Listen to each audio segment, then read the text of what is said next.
One mental shift, just one, and it totally changed my career. Let me tell you what is that change and why it changed my career. Okay, so I started my career in 2020. Right after passing the college, I got into a company. It was not that smooth sailing because obviously COVID hit, so a lot of the companies were shutting down, and the company where I also got the job, that company, like it was a relatively new startup. It started like 2-3 months before I joined. So that is why when COVID hit, it was not that big and it shut down. So I kept on doing freelance work and other small works to eventually land a job in a service based company. And there the big mental shift happened. The company for which I used to work through that service based company, it's called ClassPoint. ClassPoint is a Singapore based company. It's a product based company. It has a edtech product, right? And I used to work for ClassPoint through this service based company.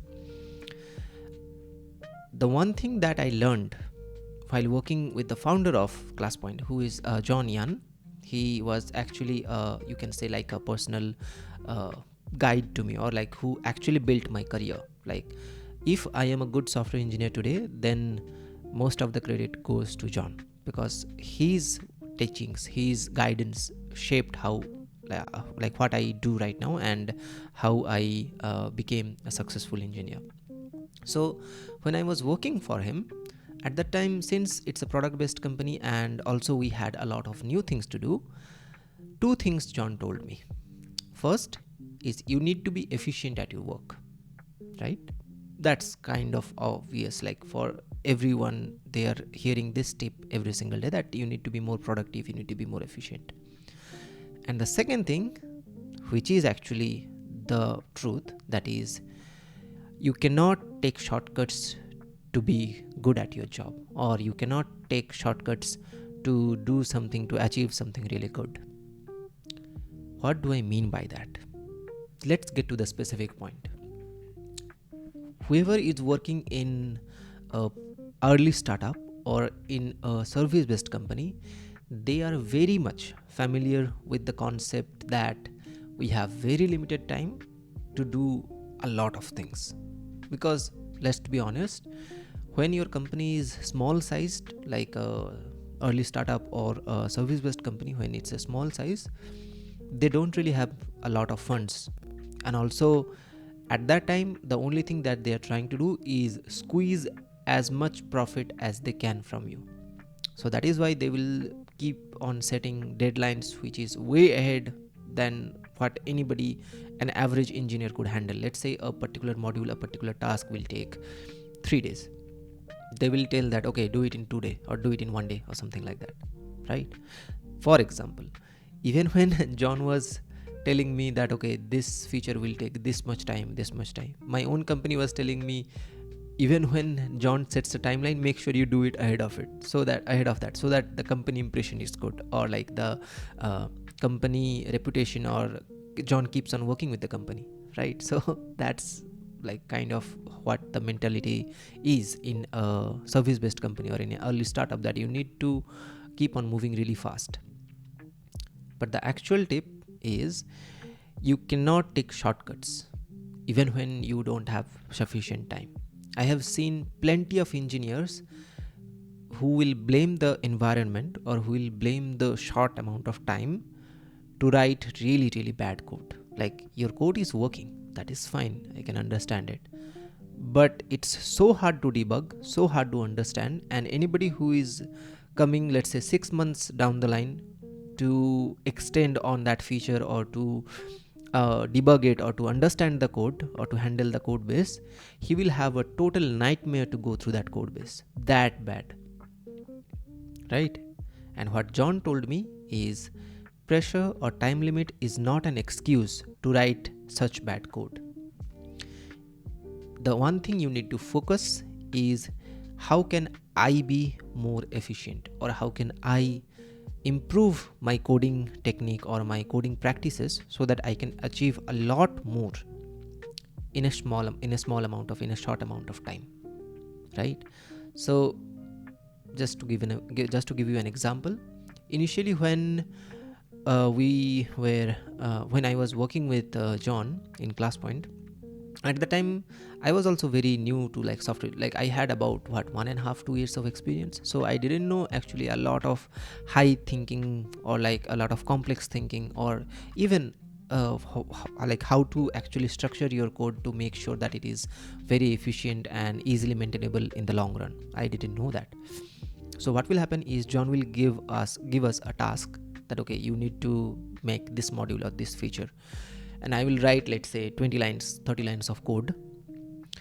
And it was John who used to review our code every single day. So we used to write a code today. By tomorrow, John will review everything, give us feedback that this is the change and this is what happened, and we will go through it and make sure that we follow that same practice, like moving ahead. So I will write, let's say, 30 35 lines 40 lines of code. Next day, John will review it, turn that code into 20 lines, which blew my mind at that time. Like, how is he doing it that my 40 lines of code just shrank almost like half, 20 25 lines? Like, how is he doing it? So I started learning from his code. I started actually reading the code that he writes. So even before I joined the company, it already had the product, right? So there were existing codes as well. After my working hour at night, after dinner, I will sit with the code base and then learn, keep on studying. Okay, this is how he is doing this stuff, this is how he is doing that stuff. And the one thing that I kept on finding every single time is the way I was thinking of achieving a solution, or the way I was thinking of solving a problem, is not incorrect, but it's not the optimal way, or it's not the efficient way. That is the one mental change that changed my career. That you cannot blame time. You cannot blame that, okay, I am in a really pressure working, or let's say in a environment where I need to do a lot in a small amount of time. High pressure is kind of situation, you cannot blame that. The one thing that you need to understand, and the one thing you need to keep on improving, is how can I be more efficient and how can I achieve more in less amount of time. If you make that one mental shift, then the whole focus changes from the time and the environment towards your personal growth. That's the key to grow. Like, you have to turn the focus from outwards to inwards. You have to focus on yourself. How can you make yourself better? How can you improve yourself? And the moment that happened, it was like it clicked something in my head, like, oh, I was totally looking at it from the wrong direction.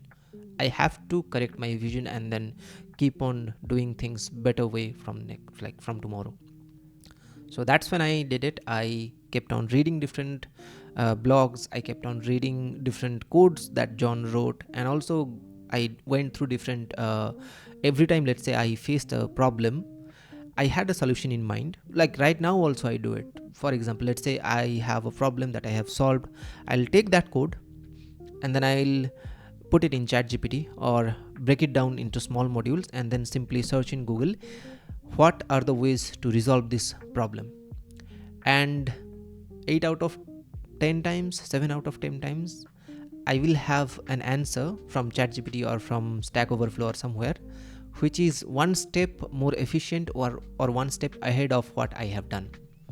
That's my learning point. I have to pick that up and do the same thing from tomorrow again. Like tomorrow I will write that code again, like not that same code. I mean, like, I will follow that practice in another module, in another feature, put that code in ChatGPT or break it down and ask small question in Stack Overflow or in GitHub. That GitHub, by GitHub I mean like GitHub forums, GitHub discussion, like that sort of place, that what is the optimal way to do this, and I will get back, okay, there is one step ahead.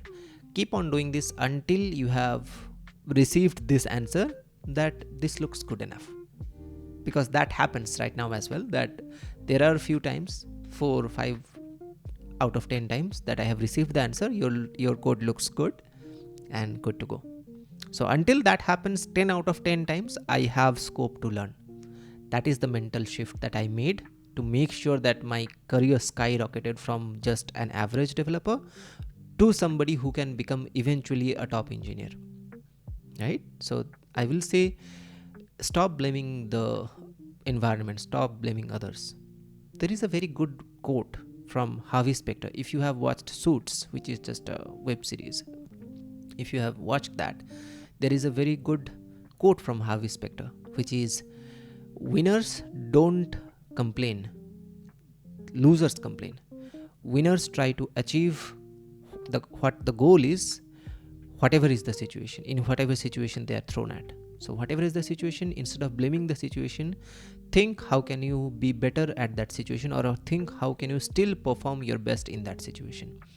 That is the mental shift that will make sure that you become a top engineer in your career.